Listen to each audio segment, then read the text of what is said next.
नमस्कार। The next level के इस स्टडी चैनल में आप सभी का स्वागत है। और आज हम स्पेक्ट्रम का जो सीरीज लेके चल रहे हैं उस सीरीज का तीसरा वीडियो लेकर आके आ रहे हैं आप लोग के सामने। तो हम आज तीसरा विषय जो गांधी जी के उदय से लेकर के देखते हैं कहाँ तक जाता है। जितना टाइम मिलेगा आगे हम देखेंगे, कोशिश करेंगे कि ये जो 1942 का जो भारत स्वतंत्रता आंदोलन है वहाँ तक कवर कर लिया जाए आज की वीडियो में। आज का जो सेशन है वो काफ़ी इंपॉर्टेंट रहने वाला है क्योंकि हम ऑलरेडी फ्रीडम स्ट्रगल में पहुंच चुके हैं। और ये जो पोर्शन होता है ना राष्ट्रीय आंदोलन का जो पोर्शन होता है ये सबसे इम्पोर्टेंट होता है एग्जाम के पॉइंट ऑफ व्यू से, तो इसे बिल्कुल स्किप ना करें। और दूसरा ये भी एक रिक्वेस्ट है कि वीडियो को लाइक करें और चैनल को सब्सक्राइब जरूर कर लें। तो शुरू करते हैं हम और देखते हैं गांधी जी का उदय।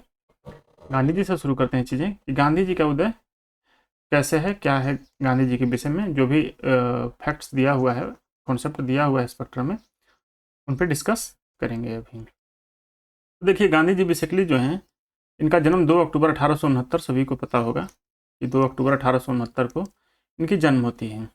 इनकी गांधी जी की 2 अक्टूबर को एक और व्यक्ति का है, लाल बहादुर शास्त्री जी का भी है, तो वो भी याद रखेंगे, काम आ सकता है। तो 2 अक्टूबर 1869 को पोरबंदर जो काठियावाड़ गुजरात में पड़ता है यहाँ गांधी जी का जन्म होता है। इनके पिता का नाम करमचंद गांधी जो काठियावाड़ के दीवान थे। क्या थे? काठियावाड़ के दीवान थे। इनकी जो प्रारंभिक शिक्षा होती है वो श्यामल दास कॉलेज भावनगर से होती है तथा बाद में उच्च शिक्षा के लिए इंग्लैंड जाते हैं जहाँ से बैरिस्ट्री करते हैं। कौन से कॉलेज से? University college of London. कहाँ से? University college of London. तो जन्म कहाँ होता है? काठियावाड़ गुजरात पोरबंदर, 2 अक्टूबर 1869। इनके पिता करमचंद गांधी जो काठियावाड़ के दीवान होते हैं और इनकी प्रारंभिक शिक्षा जो होती है वो गुजरात के भावनगर में श्यामल दास कॉलेज भावनगर, और उच्च शिक्षा यूनिवर्सिटी कॉलेज ऑफ लंदन से।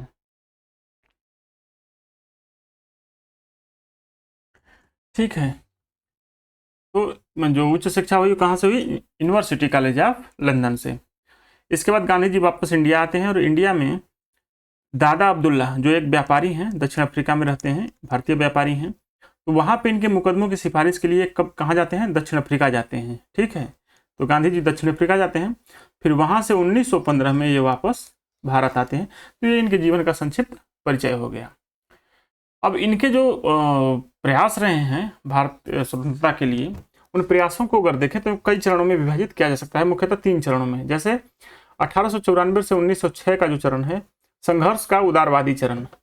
इस चरण में देखें तो क्या करते हैं कि भारतीयों के ऊपर हो रहे प्रजातीय भेदभाव के विरुद्ध हस्तक्षेप कर भारतीयों की दशा सुधारने का कार्य किया है। इस पीरियड में इन्होंने क्या किया कि भारतीयों के ऊपर जो प्रजातीय भेदभाव हो रहा था, जो नस्लीय भेदभाव हो रहा था, इनके विरुद्ध गांधी जी हस्तक्षेप करते हैं और भारतीयों की दशा सुधारने का प्रयास करते हैं। ठीक है, इसके बाद क्या होता है कि भारतीयों को संगठित करते हैं नेटल भारतीय कांग्रेस। इसकी स्थापना करते हैं 22 अगस्त 1894 को। कौन करते हैं? गांधी जी। भारतीयों की दशा में सुधार के लिए एक संस्था बनाते हैं जिसका नाम होता है नेटल भारतीय कांग्रेस, और इसकी स्थापना होती है कब? 22 अगस्त 1894 को। ठीक है, कहाँ पे? साउथ अफ्रीका में। साउथ अफ्रीका में इसकी स्थापना होती है। इसके सचिव स्वयं गांधी जी होते हैं और अध्यक्ष जो होता है वो दादा अब्दुल्ला, जो इनको लेकर के साउथ अफ्रीका गए थे मुकदमा की पैरवी कराने। और वहीं से इंडियन ओपिनियन नामक समाचार पत्र का प्रकाशन भी प्रारंभ करते हैं। ठीक है, तो ये ध्यान रखेंगे, ये जो भारतीय नेटल सभा है ये इंपॉर्टेंट है। ये कहाँ से शुरू होता है? दक्षिण अफ्रीका से। कब शुरू होता है? 22 अगस्त 1894 को। इसके अध्यक्ष होते हैं दादा अब्दुल्ला और सचिव जो होते हैं वो गांधी जी होते हैं। और यहीं से इंडियन ओपिनियन नामक समाचार पत्र भी प्रारंभ किया जाता है। फिर जो दूसरा कार्यकाल देखें तो 1906 से 1914 का जो अहिंसक प्रतिरोध या सत्याग्रह का काल है। ये काल क्या है? अहिंसक प्रतिरोध का काल है, मतलब अहिंसक प्रतिरोध इसमें किया जाएगा, हिंसा का सहारा नहीं लिया जाएगा। और सत्याग्रह का काल है। काल का पीरियड क्या है? 1906 से लेकर के 1914। इस चरण में गांधी जी ने अहिंसक प्रतिरोध या सविनय अवज्ञा की नीति अपनाई, जिसे उन्होंने सत्याग्रह का नाम दिया। किसका नाम दिया? सत्याग्रह का। ठीक है, जो इन्होंने सविनय अवज्ञा या की जो नीति अपनाई उसी नीति का नाम इन्होंने सत्याग्रह दिया। इसके अधीन प्रमुख कार्य जो किया वो प्रमुख कार्यों में था कि पंजीकरण प्रमाण पत्र के विरुद्ध सत्याग्रह किया तथा 1906 में गांधी जी ने अहिंसक प्रतिरोध सभा, क्या अहिंसक प्रतिरोध सभा का गठन किया। इसमें गांधी जी को जेल भी हुआ था। तो जो पंजीकरण साउथ अफ्रीका में एक्चुअली क्या था, जो भारतीय मजदूर लोग जाते थे ना, उनका पंजीकरण होता था। पंजीकरण नहीं हुआ तो उनके विवाह को अमान्य मान लिया जाता था, और भी जो बच्चे हुए उनको भी अमान्य मान लिया जाता था। तो इन सब चीज़ों के विरुद्ध गांधी जी ने पहला सत्याग्रह शुरू किया। और इसी दौरान 1906 में गांधी जी ने क्या किया कि अहिंसक प्रतिरोध सभा का भी गठन किया। पेज सेटअप थोड़ा अलग हो गया था, तो ये दूसरा पेज यहाँ से है, ठीक है। उसके अलावा और क्या किया कि प्रवासी भारतीयों के प्रवेश पर रोक का विरोध के दौरान 1908 में पुनः गांधी जी जेल गए। जब 1906 के बाद पुनः 1908 में गांधी जी पुनः जेल जाते हैं, किस लिए कि प्रवासी भारतीयों के प्रवेश पर रोक का विरोध करने के लिए, ठीक है। इसी दौरान टॉल्स्टॉय फर्म की भी स्थापना की जाती है। गांधी जी के नेतृत्व में आंदोलन होता है। सरकार के अड़ियल रुख के कारण कमजोर पड़ने लगा। क्या हुआ कि गांधी जी का जो नेतृत्व में आंदोलन चल रहा था, लेकिन सरकार चूंकि इस पर ध्यान नहीं दे रही थी, इस तरह से क्या हुआ कि आंदोलन कमजोर पड़ने लगा। आखिर आंदोलन बहुत निरंतर तो चल नहीं सकता, तथा आर्थिक समस्या भी उत्पन्न होने लगी। इन्हीं परिस्थितियों में गांधी जी ने वर्ष 1910 में, कब इंपोर्टेंट है, वर्ष 1910 में टॉल्स्टॉय फर्म की स्थापना किया तथा जर्मन शिल्पकार मित्र, इनके एक मित्र थे जो जर्मन शिल्पकार थे, कालिनबाख, क्या नाम था इनका, कालिनबाख की मदद से सत्याग्रहियों को पुनर्वास तथा भरण पोषण की व्यवस्था की। गांधी जी क्या करते हैं कि टॉल्स्टॉय फर्म की स्थापना कराते हैं, और उस टॉल्स्टॉय फर्म में सत्याग्रहियों के लिए रहने की और खाने पीने की व्यवस्था की जाती है। इस टॉल्स्टॉय फर्म के लिए भारतीयों द्वारा भी काफी पैसा भेजा जा रहा था। भारतीयों द्वारा भी काफी पैसा इस टॉल्स्टॉय फर्म के लिए भेजा गया, ठीक है। अब देखिए, पोल टैक्स और भारतीय विवाहों को अप्रमाणित करने के विरुद्ध अभियान, ये भी दक्षिण अफ्रीका में गांधी जी चलाते हैं। और ध्यान रखेंगे टॉल्स्टॉय फर्म भी जो है, टॉल्स्टॉय फर्म भी दक्षिण अफ्रीका में ही इसका गठन होता है। तो इसका ध्यान रखेंगे, ईयर कौन सा है, 1910, साउथ अफ्रीका, ठीक है। तो पोल टैक्स तथा भारतीय विवाहों को अप्रमाणित करने के विरुद्ध अभियान, ये क्या था कि इकरारनामा समाप्त होने पर भारतीयों पर 3 पाउंड का कर लगा दिया गया।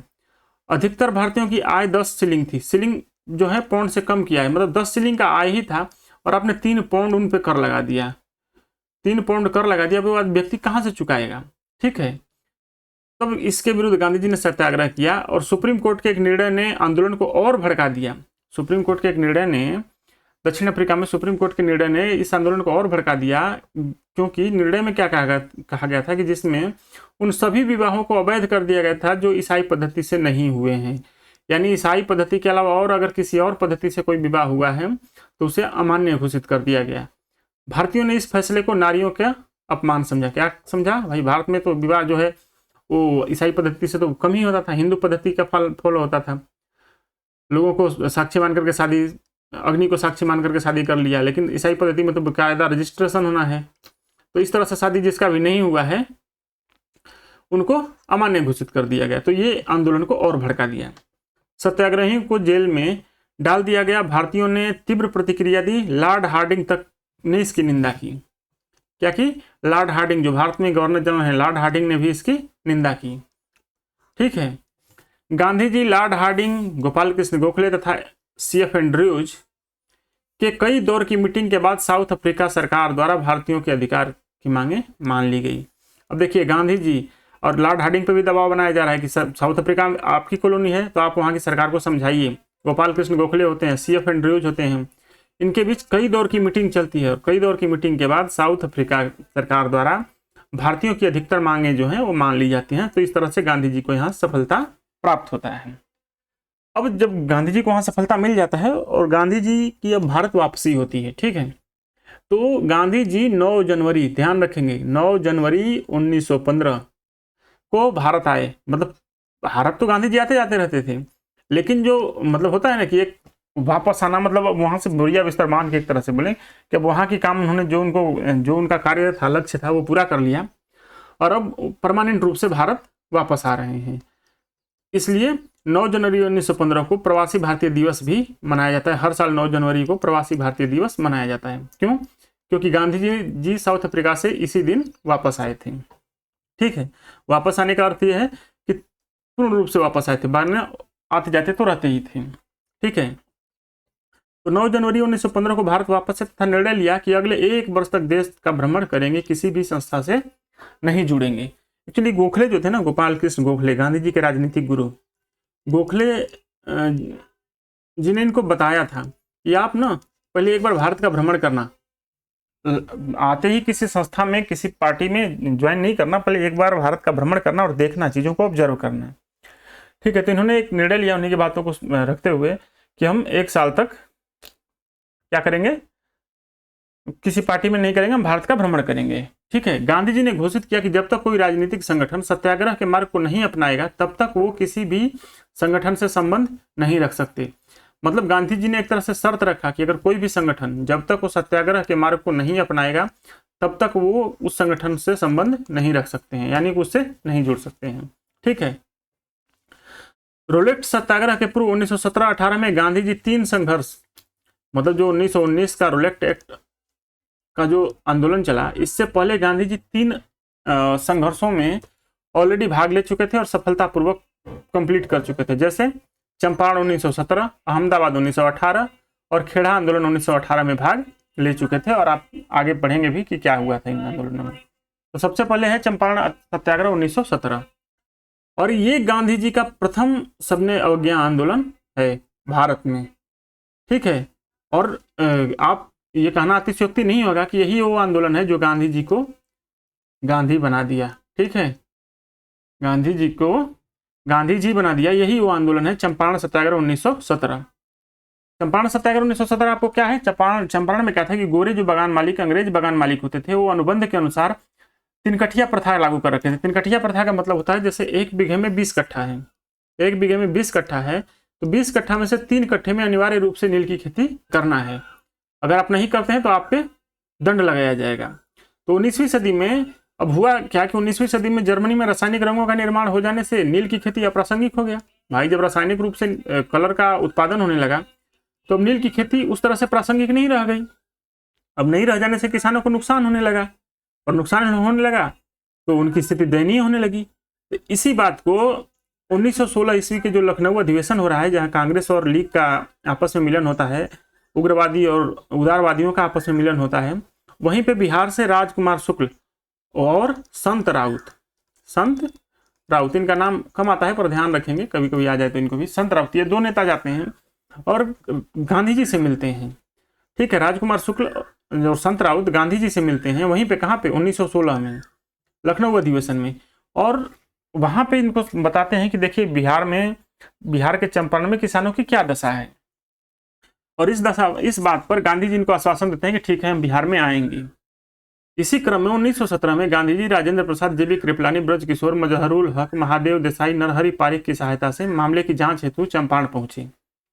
ठीक है, रामनवमी प्रसाद और प्रभुदास भी इसमें शामिल होते हैं। तो एक बार ध्यान रखेंगे कि कौन कौन गांधी जी हो जाते हैं, राजेंद्र प्रसाद, जेबी कृपलानी, ब्रज किशोर, मजहरुल हक, महादेव देसाई, नरहरि पारिक, रामनवमी प्रसाद और प्रभुदास, ये लोग के साथ ये 1917 में चंपारण जाते हैं।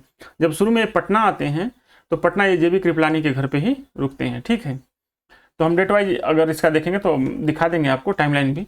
गांधी जी के अहिंसक प्रतिरोध के समक्ष विवश होकर के सरकार ने जांच हेतु एक कमेटी का गठन किया, और जिसका नाम था चंपारण अग्रेरियन कमेटी। इस कमेटी का जो अध्यक्ष थे वो FG सलाई अध्यक्ष थे, और इसके सदस्य भी थे जैसे श्रीमती कस्तूरबा, डॉक्टर देव, ब्रज किशोर प्रसाद, धरणीधर प्रसाद, अनुग्रह नारायण सिंह, रामनवमी प्रसाद, राजेंद्र प्रसाद, महाराजा राहुल संकृत्यायन, महात्मा गांधी, ये लोग इसके सदस्य थे, और FG सलाई इसके अध्यक्ष थे। और 1918 में चंपारण अग्रेरियन कमेटी द्वारा 3 कठिया प्रथा को समाप्त कर दिया गया। क्या किया गया? समाप्त कर दिया गया। 24 मई 1918 को गांधी जी मोतिहारी आश्रम का शिलान्यास करते हैं। देखिए गांधी जी जहां जाते हैं सिर्फ काम ही नहीं करते हैं, कुछ जो है ना ये रचनात्मक कार्य भी करते हैं। जैसे इन्होंने वहां पे भिठरवा में, चंपारण के भिठरवा में बुनियादी विद्यालय की स्थापना करते हैं, बुनियादी विद्यालय की स्थापना करते हैं। ठीक है, तो इस तरह से ये क्या करते हैं, वहाँ एक विद्यालय की भी स्थापना करते हैं 1918 में। और मोतिहारी आश्रम 24 मई 1918 को मोतिहारी आश्रम की भी निर्माण करते हैं। अगर टाइमलाइन की बात देखें तो संत राउत और राजकुमार शुक्ल मुरली भरावा गांव के राजकुमार शुक्ल हैं। मुरली भरावा गांव जो मोतिहारी का है, वो वहाँ के रहने वाले हैं राजकुमार शुक्ल। ये 1916 के चंपारण 1916 के लखनऊ अधिवेशन में गांधी जी से मिलते हैं और बिहार आने के निमंत्रण देते हैं।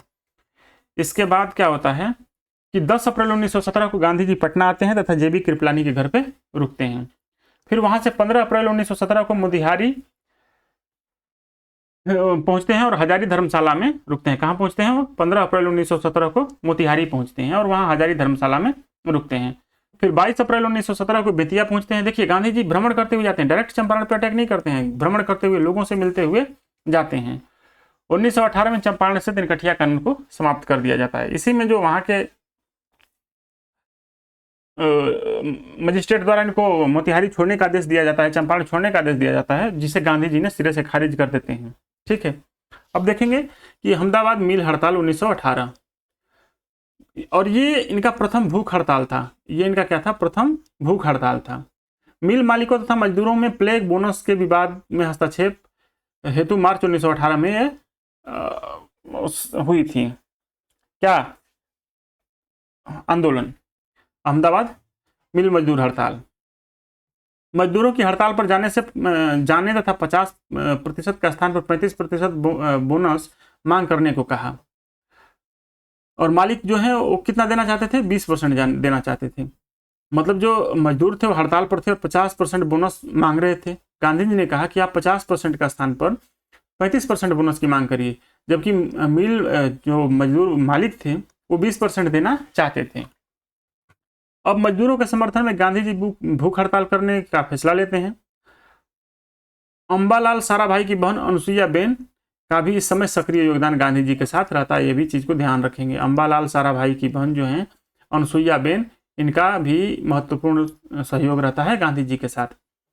अब मामला अंततः वही जाता है, ट्रिब्यूनल को जाता है। मामला ट्रिब्यूनल को जब सौंप दिया जाता है तो ट्रिब्यूनल का फैसला आता है कि भाई मजदूरों को 35% बोनस दिया जाएगा। तो जो गांधी जी ने बोला था कि 35% की आप मांग करिए, देखिए वही ट्रिब्यूनल द्वारा एक्सेप्ट कर लिया जाता है। एक्चुअली आपको ये जानना चाहिए कि गांधी जी जो थे ना, वो बहुत बड़े बार्गेनर थे, बहुत बड़े, इतना बड़ा मांग करते थे। अगर इतना भी उनको मिल गया तो इतना पहले वो ले लेंगे और इसके लिए फिर से वो फाइट करेंगे। तो ये गांधी जी से सीखना चाहिए कि वो बहुत बड़ा बार्गेनर थे। ठीक है, अब तीसरा देखेंगे खेड़ा सत्याग्रह। खेड़ा सत्याग्रह जो था 1918 में हुआ और प्रथम असहयोग था। क्या था? प्रथम असहयोग। चंपारण प्रथम सत्याग्रह, उसके बाद अहमदाबाद मिल मजदूर प्रथम भूख हड़ताल और खेड़ा प्रथम सत्याग्रह। तो 1918 में दुर्भिक्ष अकाल के बाद भी खेड़ा जिले के माल गुजारी वसूल की प्रक्रिया जारी थी। मतलब दुर्भिक्ष अकाल पड़ गया, अनाज का उत्पादन नहीं हुआ, फिर भी जो कर था, कर में कोई कमी नहीं की गई और जबरदस्ती वसूली जारी रखा गया। इसके लिए किसानों में व्यापक असंतोष हुआ और क्या हुआ, मतलब एक संघर्ष प्रारंभ हो गया। गांधी जी राजस्व अदा न करने तथा दमनकारी कानून के खिलाफ संघर्ष करने की प्रेरणा दी। गांधी जी बोले कि ठीक है भाई, हमारे पास फसल उत्पादन नहीं हुआ है तो हम कर कहाँ से देंगे, तो हम कर नहीं देंगे और इसके खिलाफ संघर्ष करेंगे। ठीक है, इसमें युवा अधिवक्ता वल्लभ भाई पटेल, इंदुलाल याज्ञिक तथा कई अन्य नेताओं ने गांधी जी के साथ गाँव का दौरा किया। अभी देखिए सरदार पटेल जो हैं ये अभी सरदार नहीं बने हैं, अभी सरदार की उपाधि इनको नहीं मिली है। ठीक है, तो सरदार पटेल, इंदुलाल याज्ञिक और कई अन्य नेता गांधी जी के साथ गांव की दौरा करते हैं। सरकार के साथ समझौता होता है और उस वर्ष कर को माफ कर दिया जाता है तथा आगे के वर्षों में भी कर की दरों में कमी कर दी जाती है। तो सरकार के साथ समझौता हो जाता है गांधी जी के प्रयासों से और उस साल का जो कर है उसको माफ कर दिया जाता है। 1918 का कर को माफ कर दिया जाता है और अगले वर्षों में करों की दरों में उत्पादन के हिसाब से कमी करने का भी बात को स्वीकार कर ली जाती है। तो इस तरह से तीन जो आंदोलन हुआ और तीनों में गांधी जी को सफलता मिली है। 3 आंदोलन हुआ और तीनों में गांधी जी को सफलता मिलती है। ठीक है, तो अब गांधी जी का जो कद हो गया है वो अच्छा खासा हो गया है। तो चंपारण, अहमदाबाद, खेड़ा में गांधी जी की उपलब्धियां इस प्रकार हैं कि गांधी जी को गांधीवादी तरीके सत्याग्रह आजमाने का मौका मिल गया। ठीक है, जनता की कमजोरियों तथा ताकत से वो परिचित हो गए कि भाई जनता की क्या कमजोरियां हैं और क्या ताकत है, इससे गांधी जी परिचित हो गए। जनता के करीब आने तथा समस्याएं समझने का अवसर उनको मिल गया। इन 3 आंदोलनों के माध्यम से उनको किसान, मजदूर और जो समाज के बहुत बड़े वर्ग हैं इनकी समस्याओं को समझने और इनके मतलब कमजोरियों, इनके ताकतों को समझने का एक अच्छा मौका मिल गया गांधी जी को। ठीक है, तो अब हम पहुंच चुके हैं 1918 तक। और 1918 के बाद क्या होता है, आप रोलेक्ट एक्ट का नाम सुने ही होंगे। तो अगला हमारा जो टॉपिक होगा रोलेक्ट एक्ट का होगा। एक्चुअली हम इसको फेमस नाम रोलेक्ट एक्ट के नाम से जानते हैं, लेकिन ऐसा है नहीं, इसका नाम रोलेक्ट एक्ट नहीं है। ये फेमस कानून, मतलब फेमस तो है रोलेक्ट एक्ट के नाम से, पर एक्चुअली इसका जो ऑफिशियल नाम है वो नाम है the anarchical and revolutionary crime act 1919। क्या नाम है? The anarchical and revolutionary crime act 1919, ये इसका ऑफिशियल नाम है। चूंकि इस जिस कमेटी की अनुशंसा पे बनी थी, जिस कमीशन के अनुशंसा पे ये एक्ट लाया गया था, उसके अध्यक्ष थे सर सिडनी रोलेक्ट। कौन थे? Sir Sydney रोलेक्ट। तो इसी सिडनी रोलेक्ट के नाम से इसे रोलेक्ट एक्ट के नाम से भी जाना जाने लगा। तो क्या था ये the anarchical and revolutionary crime act 1919?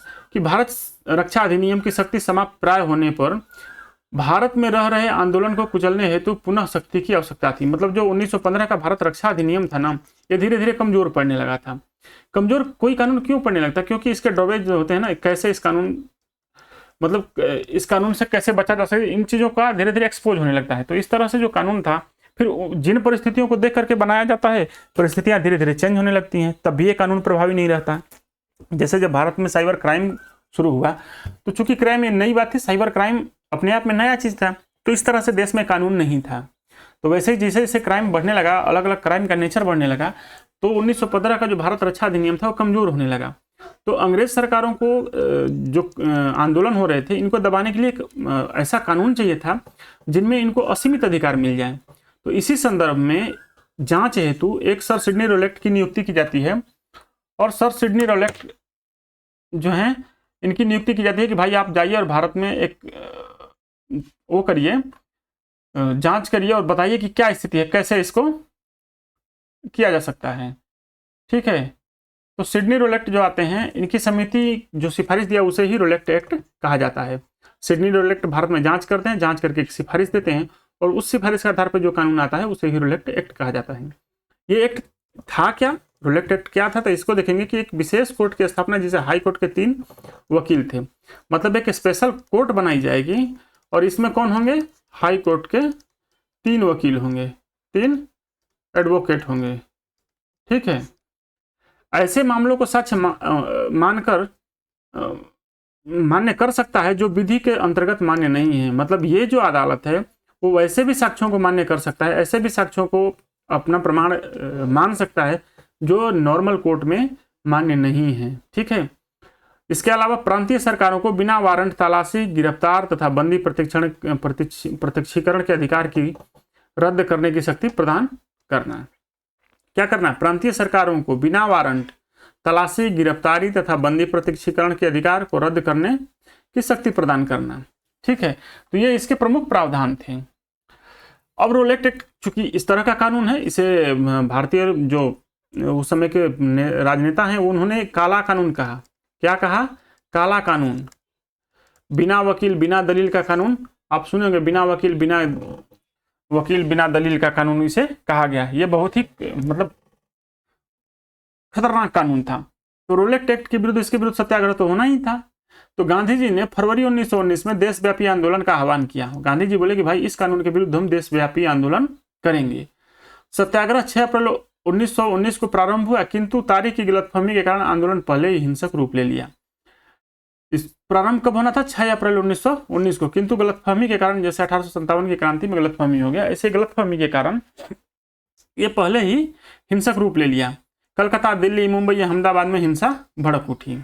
13 अप्रैल 1919 को जलियांवाला बाग हत्याकांड होता है। इसी समय 13 अप्रैल 1919 को जलियांवाला बाग हत्याकांड होता है। आपको पता है कि डॉक्टर सतपाल और सैफुद्दीन किचलू की गिरफ्तारी के विरोध में जलियांवाला बाग जो है, यहाँ पे एक शांतिपूर्ण वो हो रहा था, शांतिपूर्ण मीटिंग हो रहा था, और इसी दौरान जनरल डायर के आदेश पर पुलिस द्वारा कई सौ राउंड गोलियां फायर की जाती हैं, जिसमें बहुत से लोग मरते हैं। तो हम इसमें देखेंगे जलियांवाला बाग हत्याकांड है। 9 अप्रैल 1919 को देश के 2 राष्ट्रवादी नेता सैफुद्दीन किचलू और डॉक्टर सत्यपाल की गिरफ्तारी तथा 10 अप्रैल 1919 को सत्याग्रहियों पर गोली चलाए जाने का विरोध करने हेतु दोनों नेताओं को पंजाब से बलात् बाहर भेजने हेतु विरोध हो रहे थे। क्या हो रहे थे?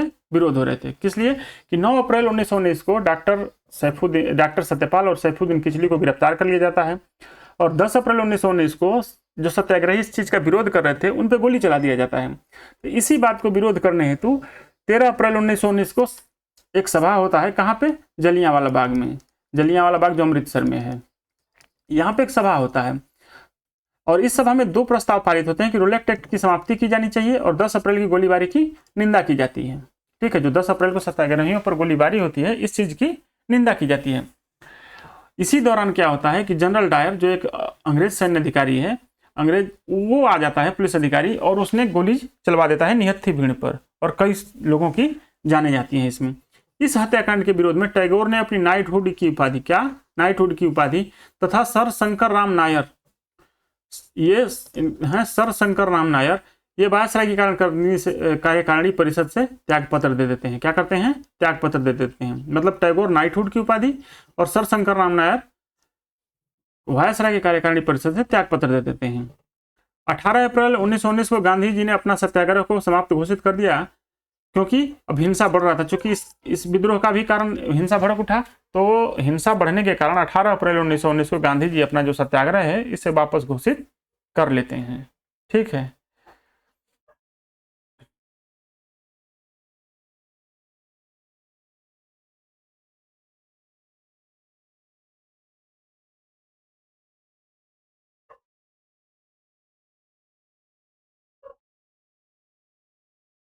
अब क्या होता है कि इस चीज को जांच करने के लिए सरकार जो है एक आयोग का गठन करता है जिसका नाम है हंटर आयोग। अब भाई इतना बड़ा घटना हो गया तो इसकी जांच के लिए आपको पता ही है कि सरकार जांच तो किसी भी चीज की जांच तो कराती ही रहती है। तो क्या होता है कि एक हंटर आयोग का गठन होता है। भारत सचिव एडविन मॉन्टेग्यू ने मामले की जांच हेतु समिति का गठन किया जो 14 अक्टूबर 1919 को भारत सरकार ने डिसऑर्डर इंक्वायरी कमेटी, इस कमेटी का नाम जो था वो ऑफिशियल नाम था डिसऑर्डर इंक्वायरी कमेटी, जिसके अध्यक्ष थे विलियम हंटर, इसलिए इसको हंटर आयोग भी कहा जाता है। इसके अध्यक्ष हो जाते हैं विलियम हंटर जो x solicitor general of Scotland. ये क्या थे? एक्स सॉलिसिटर जनरल थे स्कॉटलैंड के। और इसमें 3 भारतीय थे। 3 भारतीय ये जानना महत्वपूर्ण है कि कौन कौन भारतीय थे। तो पहला भारतीय थे सर चिमनलाल हरिलाल सीतलवाड़। क्या थे? सर चिमनलाल हरिलाल सीतलवाड़। ये वाइस चांसलर थे Bombay university and advocate general Bombay high court में थे, advocate of Bombay high court. और भी वाइस चांसलर जो थे वो बॉम्बे यूनिवर्सिटी के थे। पंडित जगत नारायण संयुक्त प्रांत विधायी परिषद का सदस्य व अधिवक्ता थे। कहाँ के थे? संयुक्त प्रांत जो है उसके विधायी परिषद के सदस्य थे और अधिवक्ता थे। कौन? पंडित जगत नारायण। अगला थे सरदार साहिबजादा सुल्तान अहमद खान, ग्वालियर राज्य के अधिवक्ता थे। तो ये 3 लोग भारतीय थे और विलियम हंटर अध्यक्ष। ठीक है, 24 अक्टूबर 1919 को दिल्ली की बैठक तथा नवंबर 1919 में आयोग लाहौर पहुंचा। कहाँ? 1919 में दिल्ली में 20 अक्टूबर को और नवंबर 1919 में लाहौर। ठीक है, मार्च 1920 में आयोग ने अंतिम रिपोर्ट सौंपी। क्या की? आयोग ने अंतिम रिपोर्ट सौंपी। देखिए घटना कहाँ होता है, कहाँ पे? तो घटना होता है अमृतसर में। आयोग कहाँ जाता है? दिल्ली में बैठक करता है और लाहौर में बैठक करता है, लेकिन अमृतसर में नहीं करता है। हंटर आयोग ने किसी प्रकार के दंडात्मक कार्यवाही की अनुशंसा नहीं की, केवल निंदा की। अब हंटर क्या करते हैं? ये कहते हैं कि भाई इसकी कोई दंडात्मक कार्यवाही का अनुशंसा नहीं करते, रिकमेंडेशन नहीं करते, केवल इसकी निंदा करते हैं कि अच्छा चीज नहीं हुआ, इतनी बड़ी घटना हो गई, इतने लोग मारे गए, इतने निर्दोष लोग मारे गए, और केवल निंदा। हंटर आयोग की कार्यवाही शुरू होने से पूर्व ही सरकार ने अधिकारियों की सुरक्षा हेतु क्षतिपूर्ति अधिनियम पारित कर दिया था। सरकार क्या किया था कि भाई इसके अधिकारियों को नुकसान न हो, इसलिए इन्होंने क्षतिपूर्ति अधिनियम पारित कर दिया। ठीक है, जैसा कि एमनेस्टी एक्ट को व्हाइट वॉशिंग बिल कहा गया तथा मोतीलाल नेहरू ने इसका विरोध किया। जो एम्निटी एक्ट था, क्षतिपूर्ति अधिनियम, इसे व्हाइट वॉशिंग बिल कहने का मतलब है कि जिन जिन ने ये कृत्य किया था इनको क्लीन चिट दे दिया गया। ठीक है, इसी को मोतीलाल नेहरू ने इसे व्हाइट वॉशिंग बिल कहा था। किसने कहा था? मोतीलाल नेहरू ने। ठीक है, डायर को 1920 में सेना से हटा दिया गया। हालांकि डायर को 1920 में सेना के पद से हटा दिया गया था। किसको? जनरल डायर को। अब देखेंगे कि इस 1919 के जो जलियांवाला बाग हत्याकांड होता है इसमें कांग्रेस का क्या दृष्टिकोण रहता है? कांग्रेस का क्या दृष्टिकोण है इसमें? हाँ, यहाँ पे कुछ तो नहीं रहा।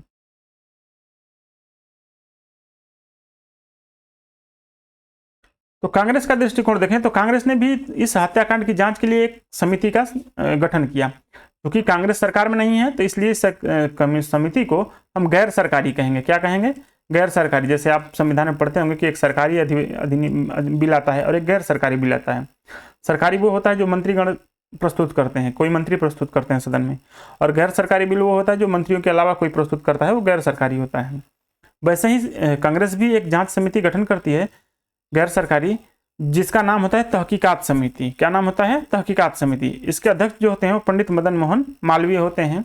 सदस्य महात्मा गांधी, मोतीलाल नेहरू, अब्बास तैयब जी, CR दास, चितरंजन दास, पुपुल, MR जयकर, ठीक है, ये लोग इसके सदस्य होते हैं। इसने डायर के अमानवीय कृत्य की निंदा की, पंजाब में मार्शल लॉ के अनैतिक तथा अन्यायपूर्ण माना है। इसने क्या बोला कि भाई डायर ने इसमें अमानवीय कृत्य किया है। क्या किया है? अमानवीय कृत्य किया है, तथा पंजाब में मार्शल लॉ को अनैतिक और अन्यायपूर्ण माना है। अब हंटर आयोग में देखेंगे, अगर सदस्यों कभी कभी सवाल क्या होता है, जब बहुत डीप में जाता है आयोग तो सवालों को अध्यक्ष और उनके सदस्यों तक लेके जाता है।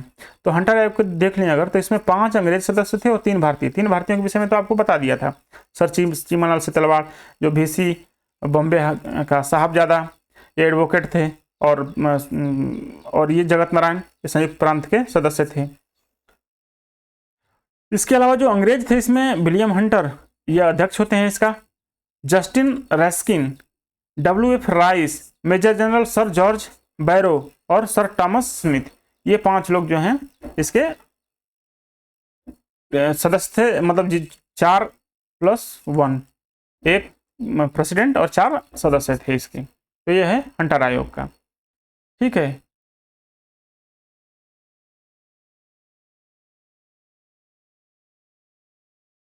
अब जो हंटर आयोग के बाद जो महत्वपूर्ण टॉपिक है, आप हंटर आयोग समझ लिए कि मतलब 1915 के जो भारत रक्षा अधिनियम था, इसको कमजोर होने से अंग्रेज सरकार एक ऐसा कानून चाहती थी जो भारत में हो रहे उभर रहे क्रांतिकारी गतिविधियों को कंट्रोल करे।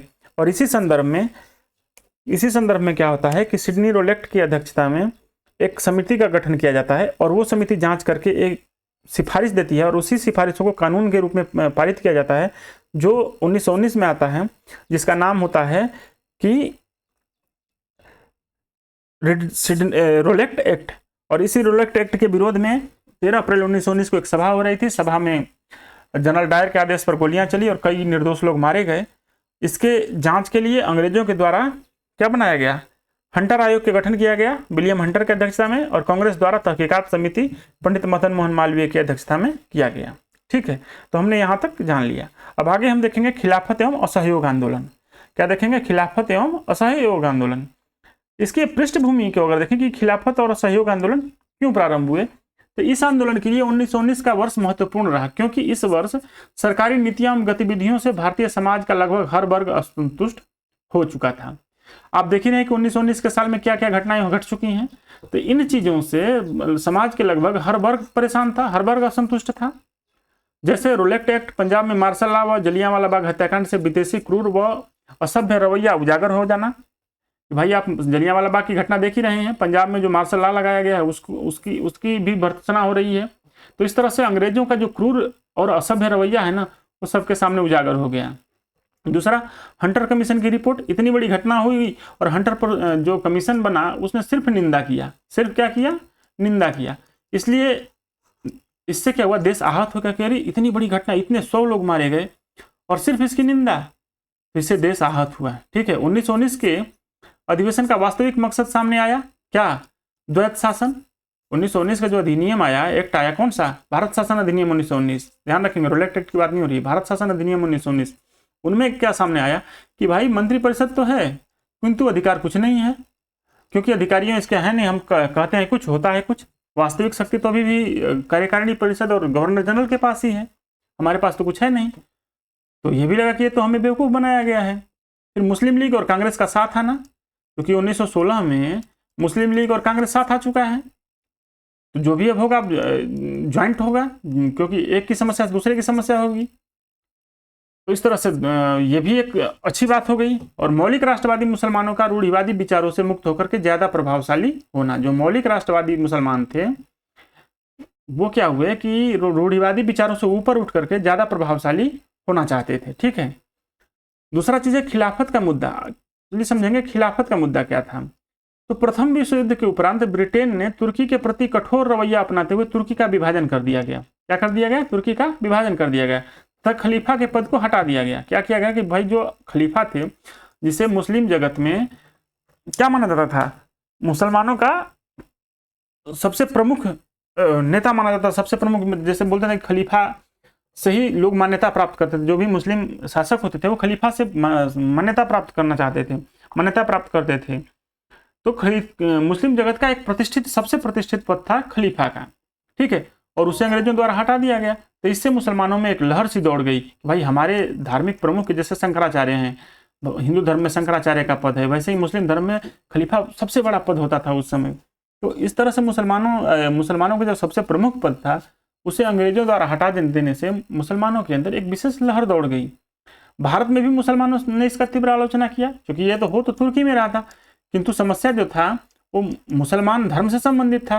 तो ऑब्वियसली भारत में भी इसका विरोध होना था। तो भारत में इसकी तीव्र आलोचना होती है और ब्रिटेन के सम्मुख निम्न मांगे रखी जाती है। क्या? कि मुसलमानों के धार्मिक स्थलों पर खलीफा के प्रभुत्व को पुनर्स्थापित किया जाए। दूसरा, खलीफा के प्रदेशों को पुनर्व्यवस्थित कर अधिक भू क्षेत्र प्रदान किया जाए। मतलब खलीफा का जो पद है ना, उसे फिर से पुनर्व्यवस्थित किया जाए और उसे और अधिक भूभाग दिया जाए। भारत में 1919 के प्रारंभ में खिलाफत कमेटी का गठन, भारत में भी क्या होता है, खिलाफत कमेटी का गठन किया जाता है। ठीक है। मोहम्मद अली, शौकत अली, मौलाना आजाद, अजमल खान तथा हजरत मोहानी के नेतृत्व में हुआ। क्या हुआ? खिलाफत कमेटी का गठन होता है। नवंबर 1919 में खिलाफत कमेटी का अखिल भारतीय सम्मेलन कहाँ होता है? दिल्ली में आयोजित किया जाता है। कब? नवंबर 1919 में खिलाफत कमेटी का Akhil Bharatiya all India conference Delhi में आयोजित किया जाता है। गांधी जी को अखिल भारतीय खिलाफत कमेटी का अध्यक्ष बनाया गया। किसको? गांधी जी को। कब?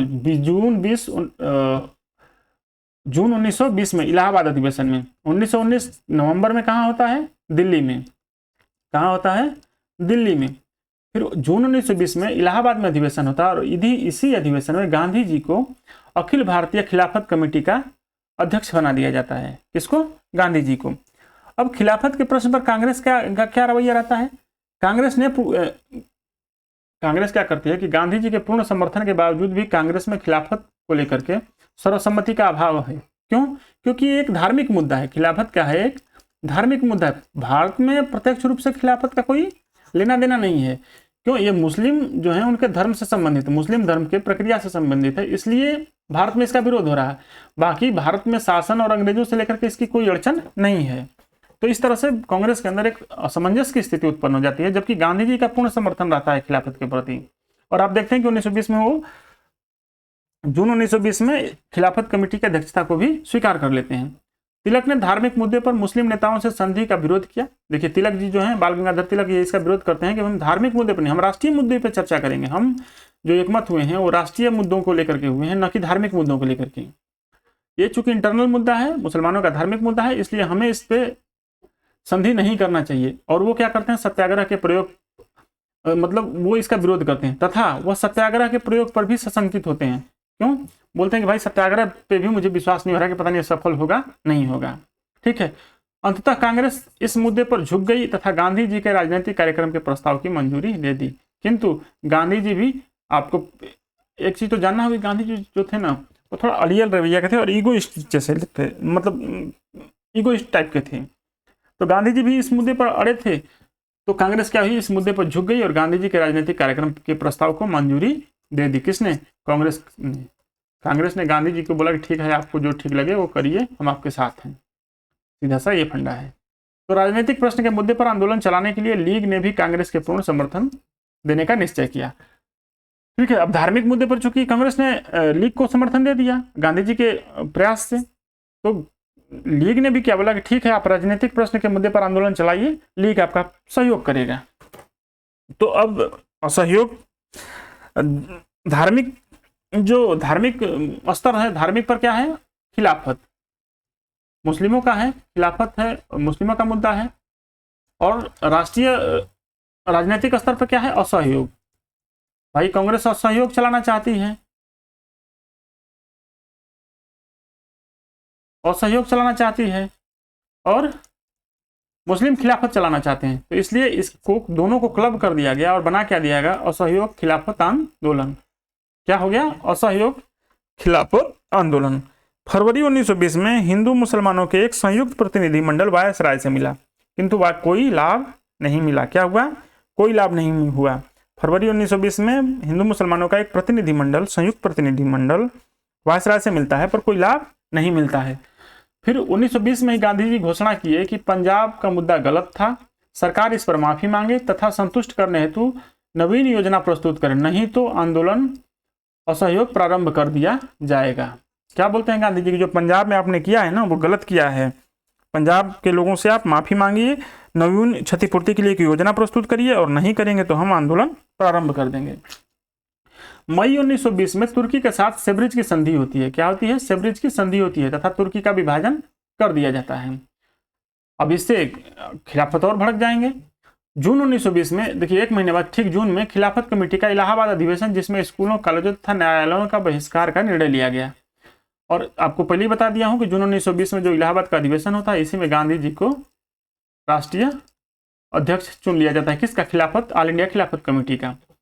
तो इलाहाबाद की संधि में क्या क्या होता है, स्कूल, कॉलेज तथा न्यायालयों का बहिष्कार किया जाना है तथा गांधी जी को अखिल भारतीय खिलाफत कमेटी का अध्यक्ष चुन लिया जाता है। अब अगस्त 1920 खिलाफत समिति ने औपचारिक तौर पर असहयोग आंदोलन शुरू करने की घोषणा कर दी। तारीख क्या है, अगस्त 1920। और इसी दौरान 1 अगस्त 1920 को तिलक की मृत्यु हो जाती है। क्या हो जाती है, तिलक जी की मृत्यु हो जाती है। ठीक है, सितंबर 1920 में कांग्रेस का विशेष अधिवेशन होता है कलकत्ता में, लाला लाजपत राय की अध्यक्षता में। पंजाब एवं खिलाफत के मुद्दे पर असहयोग चलाने की स्वीकृति मिल जाती है। किस मुद्दे पर, पंजाब में जो हुआ था उस घटना के मुद्दे पर और खिलाफत के मुद्दे पर असहयोग चलाने की स्वीकृति इस अधिवेशन में मिल जाती है। तो ध्यान रहे कि असहयोग और खिलाफत आंदोलन चलाने की अनुमति जो है वो किस अधिवेशन में मिली थी, तो कांग्रेस के विशेष अधिवेशन सितंबर 1920 में कांग्रेस के विशेष अधिवेशन, जिसे कलकत्ता अधिवेशन, अध्यक्ष कौन होते हैं, लाला लाजपत राय, तो इनकी अध्यक्षता में अनुमति प्रदान कर दी जाती है। इसमें क्या कार्यक्रम तय किए गए कि भाई क्या करेंगे हम इस आंदोलन में, तो सरकारी शिक्षण संस्थानों का बहिष्कार करेंगे। क्या करेंगे, सरकारी शिक्षण संस्थानों का बहिष्कार करेंगे, न्यायालयों का बहिष्कार करेंगे तथा पंचायतों से न्याय कार्य करेंगे। मतलब हम कोई बात होने से हम न्यायालय नहीं जाएंगे, हम अपना पंचायत बुलाएंगे और उसी से न्याय निर्णय करेंगे। विधान परिषदों का बहिष्कार करेंगे, किंतु इस पर मतभेद था, सभी लोग एकमत नहीं थे कि हम विधान परिषदों का बहिष्कार करेंगे। ठीक है, विधान परिषदों के बहिष्कार के मुद्दे पर मतभेद था। इसके विरोध में प्रमुख नाम था CR दास का, CR दास का प्रमुख नाम था, और ये क्या चाहते थे, ये विरोध करने पर राजी नहीं थे। एक मिनट सर,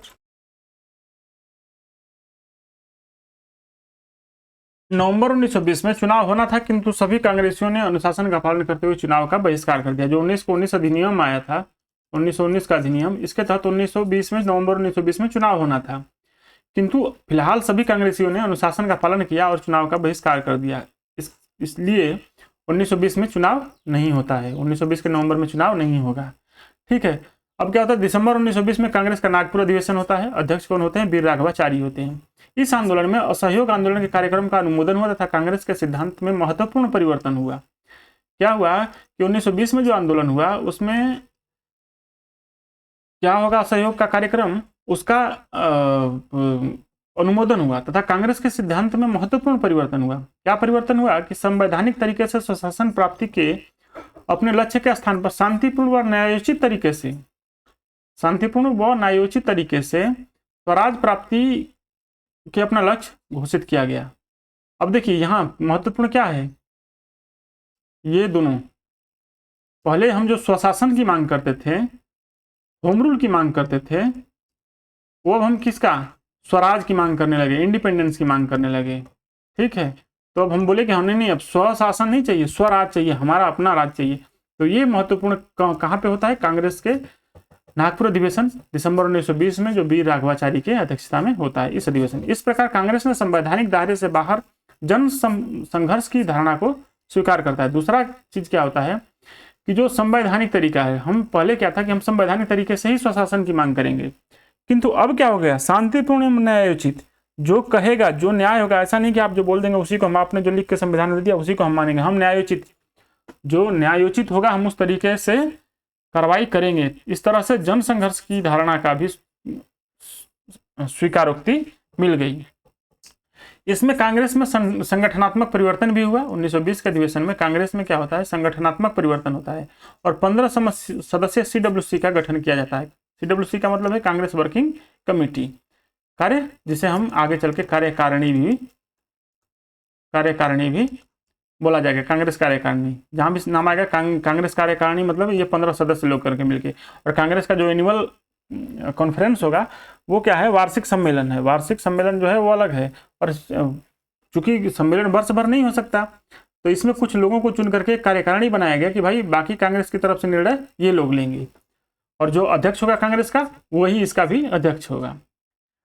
तीसरा है भाषाई आधार पर प्रांतीय कांग्रेस कमेटियों का गठन करने का भी निर्णय लिया गया। अब आप क्या करिए कि अपने भाषाई आधार पर प्रांतीय स्तर पर भी कांग्रेस कमेटी का गठन करिए, ठीक है।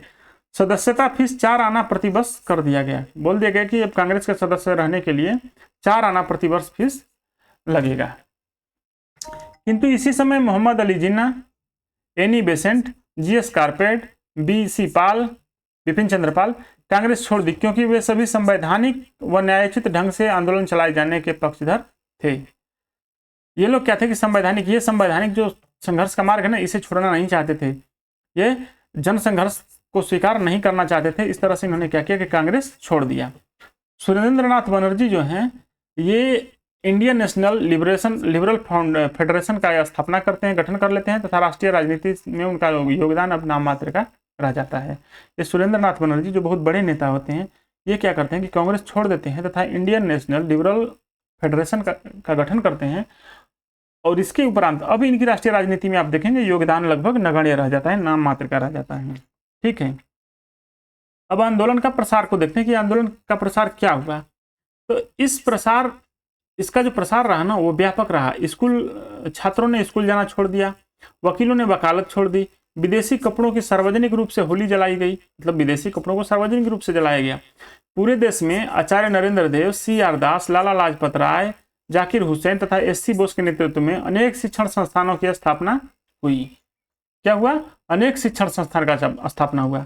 गांधी जी ने अपना कैसर हिंद की उपाधि वापस लौटा दी। क्या कर दी, कैसर हिंद जो इनको मिला था, अंग्रेजों के द्वारा दिया गया था कैसर हिंद की उपाधि प्रथम विश्व युद्ध के दौरान, उस उपाधि को इन्होंने वापस लौटा दी। तिलक स्वराज फंड में 1 करोड़ से ज्यादा धनराशि एकत्रित किया गया। तिलक जी की जब मृत्यु होती है 1 अगस्त को, इसके बाद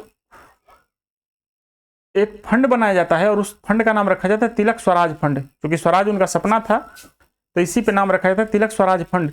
और इस फंड में लोगों ने पैसे गहने दान किए और कुल मिलाकर के 1 करोड़ रकम, सोचिए 1920 में 1 करोड़ रकम, इससे ज्यादा रकम एकत्रित हो जाता है।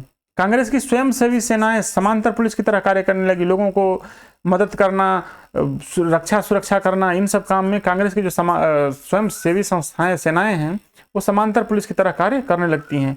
जुलाई 1919 में कराची में अली बंधुओं ने घोषणा की कि किसी भी मुसलमान को सेना में रहना धर्म के खिलाफ है।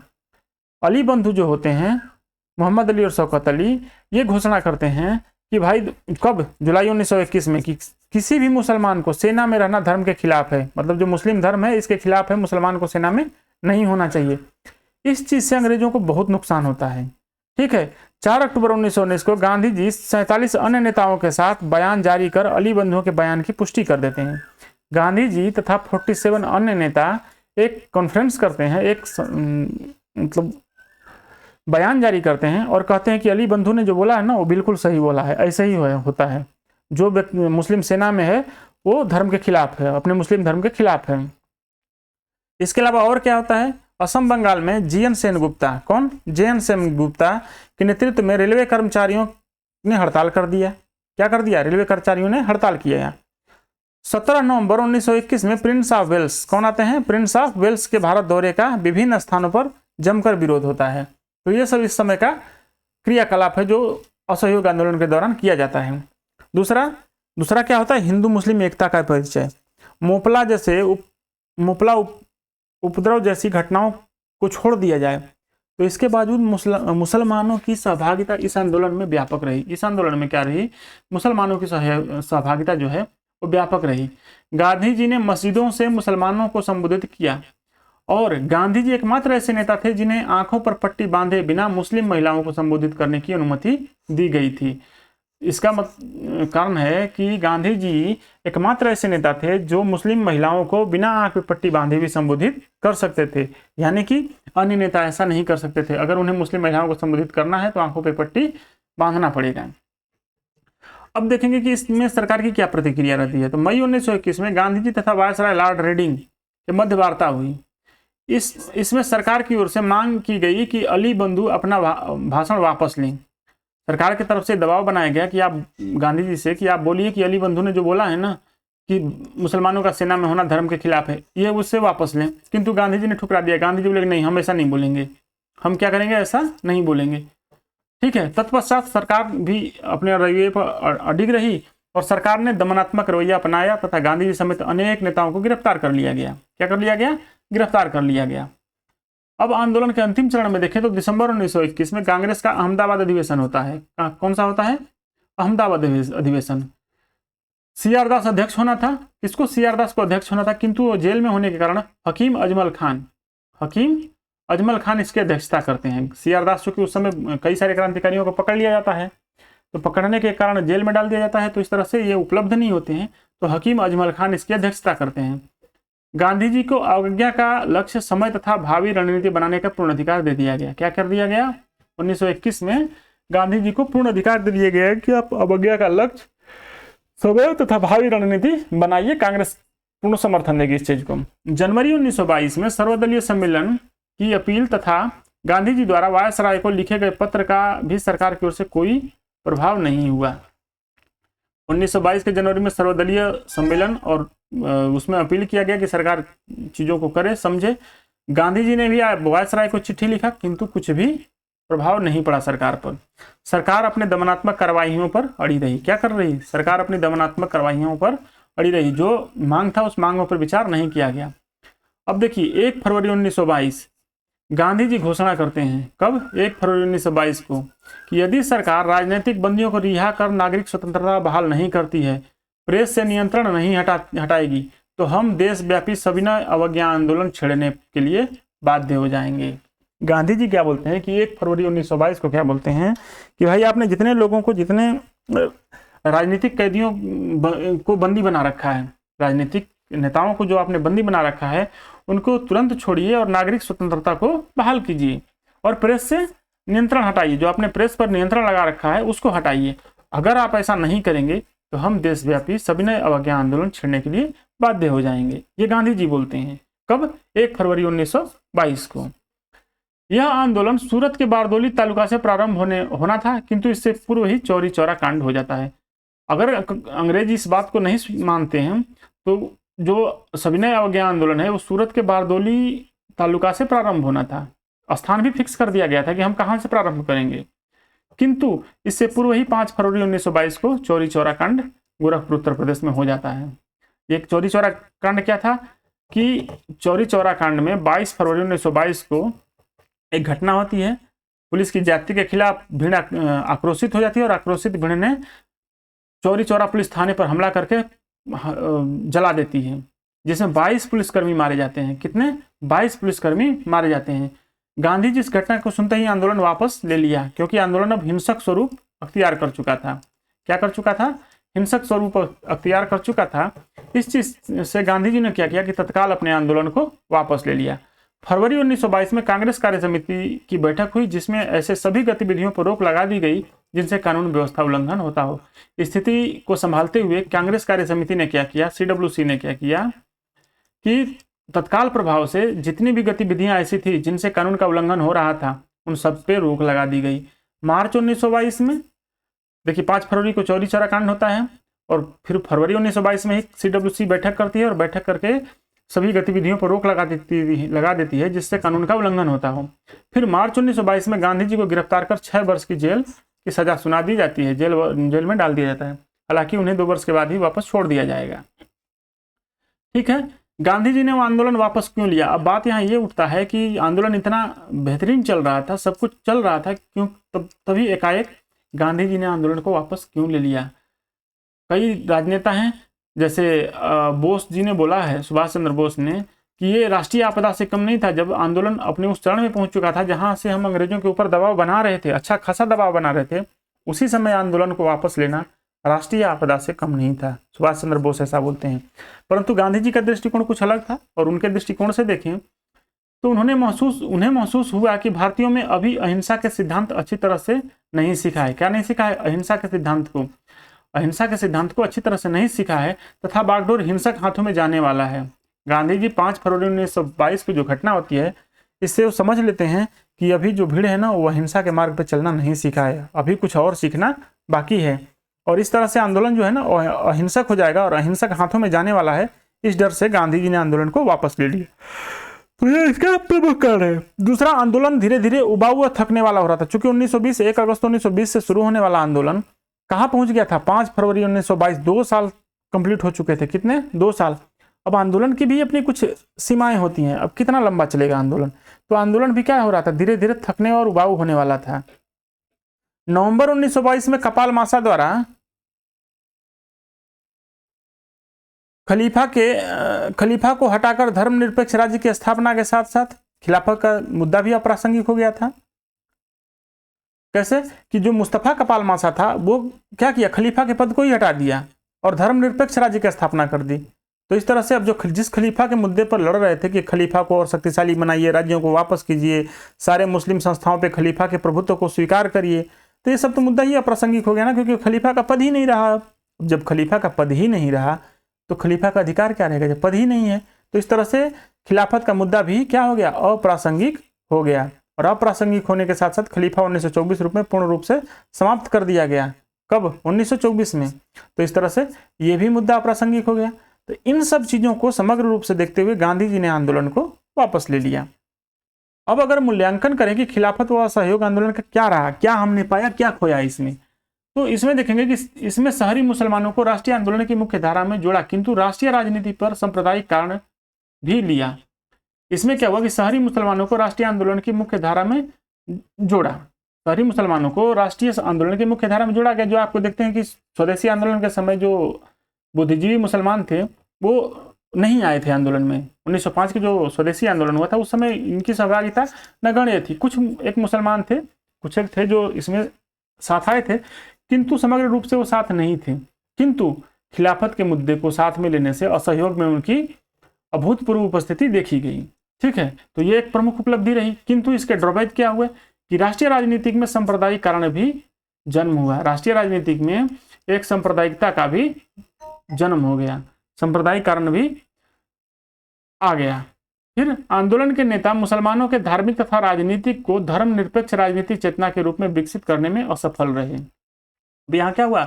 धर्मनिरपेक्ष राजनीतिक चेतना के रूप में विकसित नहीं हो पाया। यहाँ क्या हुआ कि धार्मिक और राजनीतिक मुसलमान जो नेता थे वो मुसलमानों के धार्मिक तथा राजनीतिक को क्या किया? धर्मनिरपेक्ष राजनीतिक चेतना में विकसित नहीं कर पाए, क्योंकि उनको धर्म के मुद्दे पर हम लाए थे।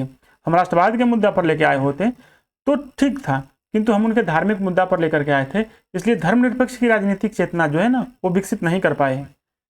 ठीक है, यह साबित हो गया कि कांग्रेस कुछ चुनिंदा लोगों की नहीं पूरे भारत की प्रतिनिधित्व करती है। जिस तरह से भूतपूर्व सफलता मिला, लोगों का सहयोग मिला, इससे ये चीज साबित हो गया कि कांग्रेस ऐसा नहीं है कि कुछ ही चुनिंदा लोगों का पार्टी है, ये पूरे भारत का प्रतिनिधित्व करती है। क्या करती है? पूरे भारत की प्रतिनिधित्व करती है। अंग्रेजों का यह भ्रम टूट गया कि भारतीयों में चेतना का अभाव है। अंग्रेजों को पहले ऐसा लगता था कि भारतीयों के अंदर चेतना का अभाव है, आप इनको कितना भी जागृत करिए परंतु ये सामने नहीं आएंगे। किंतु जिस तरह से लोगों का क्या हुआ? सहयोग रहा, लोगों का सहभागिता रहा सहयोग आंदोलन में, इससे अंग्रेजों की भ्रांति टूट गई कि भारतीयों के अंदर चेतना का अभाव है। अगला, औपनिवेशिक शासन को 2 मिथ्या अवधारणा नष्ट हो गई। कौन? कितनी? 2 मिथ्या अवधारणा। क्या? पहला कि विदेशी शासन भारतीयों के हित में है। वो बार बार डंका बजाते रहते थे कि हमारी जो शासन है ना वो भारतीयों के हित में है, हम शासन कर रहे हैं तभी भारतीयों के लिए अच्छा है। तो ये चीज क्या हुआ? ये मिथ्या साबित हो गया। दूसरा कि वह अजेय है। दूसरा क्या? वह अजेय है, ऐसा भी जो मिथ्या अवधारणा था ना ये भी नष्ट हो गई। ठीक है, अगला है, तो इस तरह से हमारा स्वदेशी सॉरी जो असहयोग और खिलाफत आंदोलन था ये यहाँ पे कंप्लीट होता है। अगला टॉपिक है हमारा 1920 के दशक में स्वराजी समाजवादी विचार व अन्य नवीन शक्तियों का उदय। इसको अब हम देखेंगे विस्तार से।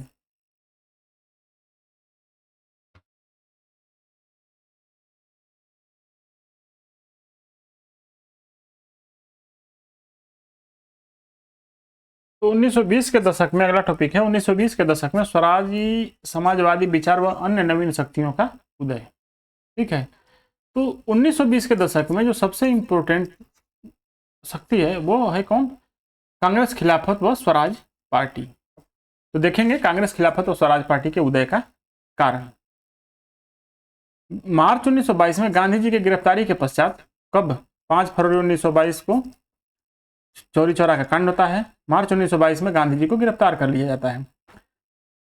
तो गांधी जी की गिरफ्तारी के पश्चात राष्ट्रवादी खेमे में बिखराव आने लगा। बहुत से लोग गांधी के रणनीति तथा नेतृत्व पर प्रश्न चिन्ह लगाने लगे। भाई कई लोग कहने लगे कि आपको पता ही है कि असफलता मिलते ही बातें शुरू हो जाती हैं।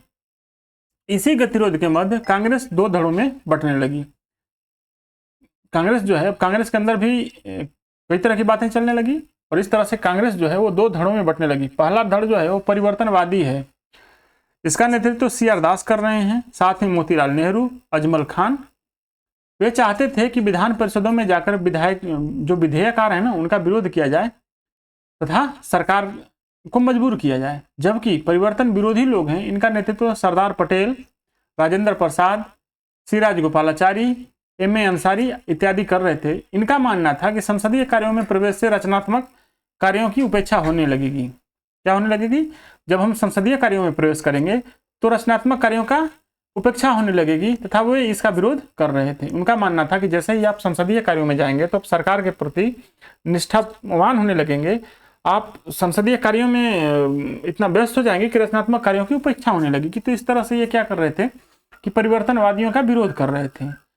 अब इसी दरमियान दिसंबर 1922 में कांग्रेस का गया अधिवेशन होना है, वार्षिक अधिवेशन होना है। कहाँ पे? गया में। इसकी अध्यक्षता कौन है? CR दास अध्यक्ष इसके हैं। ठीक है, चित्तरंजन दास होते हैं। CR दास और मोतीलाल नेहरू ने नए कार्यक्रम का प्रस्ताव रखा, किंतु परिवर्तन विरोधियों के विरोध के कारण ये रद्द हो जाता है। ये नया कार्यक्रम रखते हैं कि हम कांग्रेस चुनाव लड़ेंगे। 1922 में चूंकि चुनाव होना है, 1922 में 1919 का अधिनियम जो आया था इसके तहत प्रांतों में चुनाव होना है और केंद्र में भी चुनाव होना है। तो इस तरह से ये इसका विरोध करते हैं। कौन? परिवर्तन विरोधी जो होते हैं ये इस कार्यक्रम का विरोध करते हैं और जो प्रस्ताव आता है वो प्रस्ताव रद्द हो जाता है, पास नहीं हो पाता है। इस बात से दुखी होकर के CR दास मोतीलाल नेहरू अध्यक्ष व महामंत्री के पद से इस्तीफा दे देते हैं तथा कांग्रेस के अंदर ही एक स्वराज पार्टी का गठन करते हैं। ठीक है, अब इनका तर्क क्या था? स्वराजी जो थे इनका तर्क देखिए क्या होता है। स्वराजियों का कहना था कि विधान परिषदों में प्रवेश से असहयोग आंदोलन की प्रगति अवरुद्ध नहीं होगी, आंदोलन प्रभावी बनेगा। कैसे? कांग्रेस के बहिष्कार के बावजूद भी तो विधान परिषदें अस्तित्व में बनी रहेंगी। अगर हम नहीं जाएंगे तो कोई और चुनाव लड़ेगा, वो सरकार में जाएगा। तो ऐसा तो है नहीं कि विधान परिषद कांग्रेस के नहीं लड़ने से समाप्त हो जाएगा। तथा महत्वपूर्ण पदों पर गैर कांग्रेसी व्यक्ति आसीन हो जाएंगे जो कांग्रेस को कमजोर करने का प्रयास करेंगे। सरकार के अवैध कानूनों को वैध बनाने का भी प्रयास करेंगे, क्योंकि ये भारतीय लोग ही होंगे। कोई और जाएगा और हम नहीं जाएंगे तो वो जाएंगे और वो कांग्रेस को कमजोर करेंगे और जो अंग्रेजों के अवैध कानून हैं उनको वैध बनाने की कोशिश करेंगे। इस तरह से इससे बचने के लिए हमें क्या करना चाहिए? हमें खुद विधान परिषद में जाना चाहिए, हमें खुद सरकार में जाना चाहिए। विधान परिषदों में प्रवेश का उनका मुख्य लक्ष्य राजनीतिक संघर्ष हेतु मंच के रूप में इस्तेमाल करना था। बोलते थे कि भाई हम सरकार के बिल्कुल करीब पहुंच जाएंगे, अगर यहाँ हम प्रवेश करते हैं तो हम सरकार के बिल्कुल करीब पहुंच जाएंगे और वहां जाकर के हम संघर्ष करेंगे तो एक अच्छा मंच भी हमें मिलेगा संघर्ष करने के लिए। और कुछ हद तक इनकी बातें सही भी थी और कुछ हद तक परिवर्तन विरोधियों की भी बातें सही थी। तो हम अब परिवर्तन विरोधियों का भी तर्क देख लेंगे कि उनका क्या तर्क था। इनका तर्क था कि संसदीय कार्यों में सहभागिता से रचनात्मक जो कार्य है ना, संसदीय कार्यों में सहभागिता से रचनात्मक कार्यों की उपेक्षा होगी। क्या होगी? रचनात्मक कार्यों की उपेक्षा होगी। संघर्षरत व्यक्तियों के मनोबल गिरेगा तथा राजनीतिक भ्रष्टाचार बढ़ेगी। कहने का मतलब कि जो व्यक्ति सरकार में चले जाएंगे उनके ताना बाना देख करके जो लोग संघर्षरत रहेंगे उनका मनोबल क्या होगा? गिरेगा। उनके दिमाग में ऐसी बात आ सकती है कि क्यों ना यार हम भी चले गए होते, सरकार में होते। ठीक है, तो इस तरह से उनका क्या होगा कि मनोबल गिरेगा और राजनीतिक भ्रष्टाचार बढ़ेगा। परिषदों में प्रवेश करने वाले लोग कालांतर में प्रतिरोध की राजनीति छोड़ औपनिवेशिक संविधान के समर्थक हो सकते हैं, हो जाएंगे, ऐसा इनका मानना था। किनका? परिवर्तन विरोधियों का। उनका मानना था कि परिषद में प्रवेश करने से क्या होगा कि जो लोग कालांतर में प्रतिरोध की राजनीति छोड़ देंगे, जो अभी हम प्रतिरोध कर रहे हैं ना, वो राजनीति छोड़ देंगे और औपनिवेशिक संविधान जो है ना, जो औपनिवेशिक कानून है, उसके समर्थक हो जाएंगे। ठीक है, और ये भी बात इनकी भी जायज है। कई बार क्या होता है कि सरकार में होने से, जैसे कोई सरकारी मुलाजिम है, सरकारी अधिकारी है, तो उसे पता है कि ये कानून ठीक नहीं है, किंतु वो बाध्य है इस कानून को पालन करने से। अगर सरकार में है तो उसे उस चीज़ को ठीक ही बोलना पड़ेगा, वो अगेंस्ट में नहीं जा सकता। तो इस तरह से क्या, नहीं चाहते हुए भी हम क्या हो जाएंगे, सरकारी नीतियों का समर्थक हो जाएंगे। तो ये भारतीय स्वतंत्रता के लिए बहुत बड़ा अड़चन हो जाएगा। परिषदों से बाहर रहकर रचनात्मक कार्यों के माध्यम से जनता के आंदोलन के लिए बेहतर तैयार किया जा सकता है, ये परिवर्तन विरोधियों का मानना था।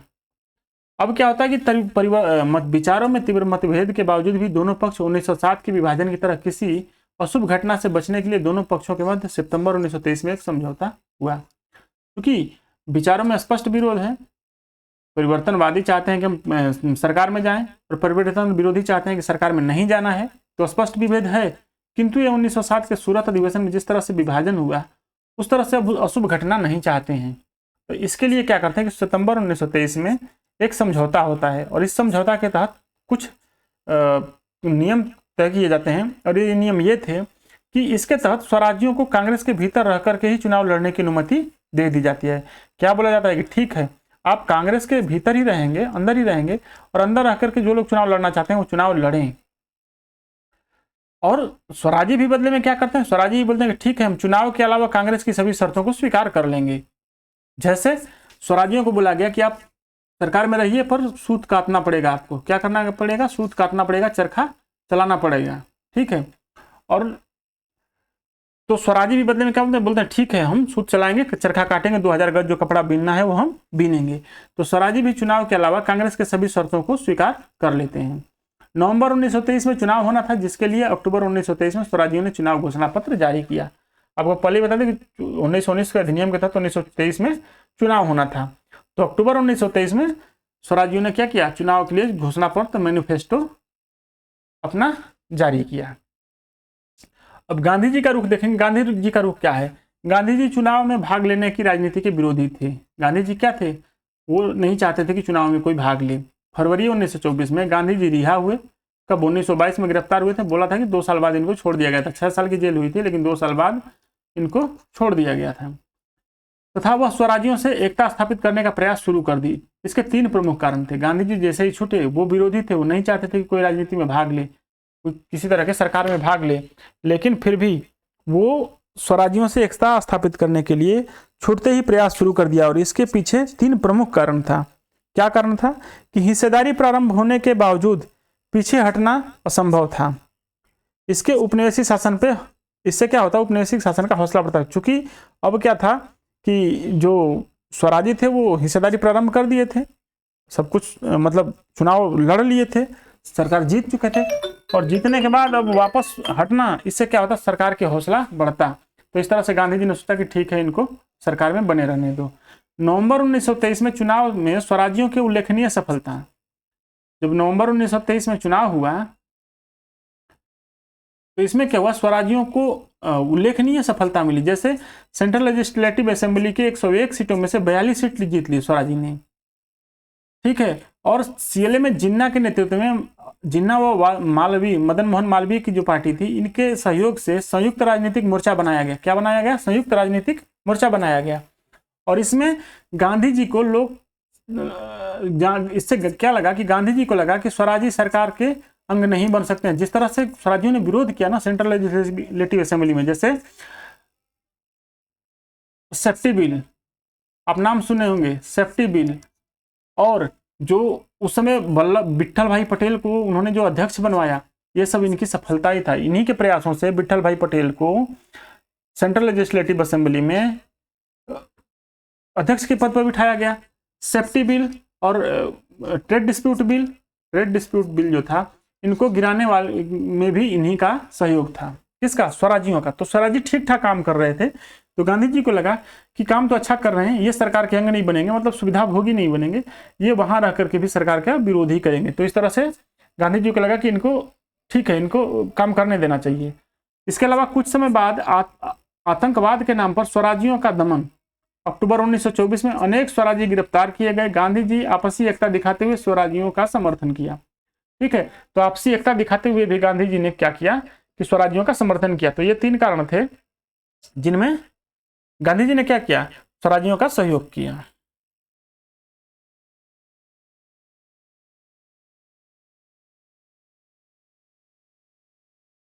तो अब देखेंगे कि विधानमंडलों में स्वराज्यों की क्या गतिविधियां रही, स्वराज्यों ने क्या किया विधानमंडलों में, स्वराज्यों ने। तो इनकी उपलब्धियों को देखें तो उपलब्धियां ये थी कि 1925 में विट्ठल भाई पटेल को सेंट्रल लेजिस्लेटिव असेंबली का अध्यक्ष चुना जाना। इन्हीं के सहयोग से सेंट्रल लेजिस्लेटिव असेंबली में विट्ठल भाई पटेल, जो वल्लभ भाई पटेल के भाई हैं, इनका अध्यक्ष चुना जाना। 1928 में सार्वजनिक सुरक्षा विधेयक, पब्लिक सेफ्टी बिल पर सरकार की पराजय। सरकार पब्लिक सेफ्टी बिल लाना चाहती थी, किंतु स्वराज्यों के विरोध के कारण यह बिल पास नहीं हो पाया सदन में। मॉन्टेगू चेम्सफोर्ड सुधार का खोखलापन उजागर करना, सरकार के भेदभावपूर्ण नीतियों का जोरदार विरोध करना, ये इनकी सफलता था। क्या क्या सफलता था? विट्ठल भाई पटेल को सेंट्रल लेजिस्लेटिव असेंबली में अध्यक्ष चुना जाना, 1928 के सार्वजनिक सुरक्षा विधेयक का पास न होना, सरकार की पराजय, मॉन्टेगू चेम्सफोर्ड सुधार का खोखलापन, किसका? 1919 के अधिनियम का, 1919 के अधिनियम का खोखलापन उजागर करना, और सरकार के भेदभावपूर्ण नीतियों का जोरदार विरोध करना। इनकी मांगों में देखें तो मांगे क्या थी कि भाई ऐसा करिए कि राउंड टेबल कॉन्फ्रेंस बुलाइए, संविधान सभा का गठन कीजिए, संविधान बनाने का अधिकार दीजिए और स्वशासन दीजिए, ये इनकी प्रमुख मांगे थी। ठीक है, कमजोरियां क्या थी कि विधानमंडल के भीतर एवं बाहर की राजनीति में सामंजस्य नहीं बिठा पाए। क्या कीजिए कि विधानमंडल के भीतर की राजनीति और बाहर की राजनीति में सामंजस्य नहीं बिठा पाए, अपने सहयोगी घटकों का हमेशा साथ न देना। जैसे कुछ जगहों पे क्या करते थे कि उनके समर्थन से सरकार चला रहे हैं,